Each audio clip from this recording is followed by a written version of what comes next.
Olá pessoal, vou estar aqui com mais um vídeo com o tema da lição da Escola Sabatina de hoje, que tem como título Lidando com a Morte, e diz o seguinte, na parte 2, diz o seguinte: alguns dizem que a morte é simplesmente parte da vida.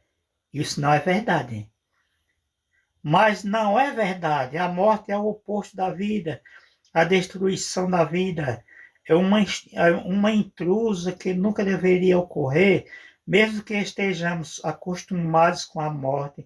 Nosso coração protesta quando nos deparamos com ela, como se a humanidade percebesse de modo coletivo que existe algo fundamentalmente errado com a morte. Há alguns casos de morte que parecem ainda mais trágicos, como a morte de uma criança. Na maioria das vezes, esperamos que os pais morram antes dos filhos, pois essa é a ordem natural das coisas. Contudo, a primeira morte registrada nas Escrituras vai contra o padrão normal.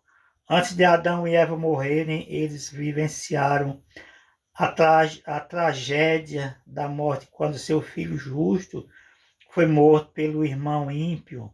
Foi uma morte especialmente injusta. Jesus, o justo, foi morto pelos ímpios, assim como Abel.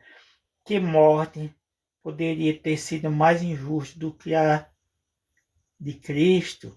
Que paralelos vemos entre a morte de Abel e a de Cristo? Como a morte de Abel nos ajuda a entender porque Jesus possui as chaves da morte do Hades e o que Deus nos oferece. Vejam, meus amigos, existe aqui um paralelo entre a morte de Abel e a morte de Jesus. Abel, que foi um homem justo, foi morto pelo ímpio. Isso que significa que Jesus veio morrer pelo ímpio, dar vida pelo ímpio. O justo foi morto pelo ímpio, que somos nós.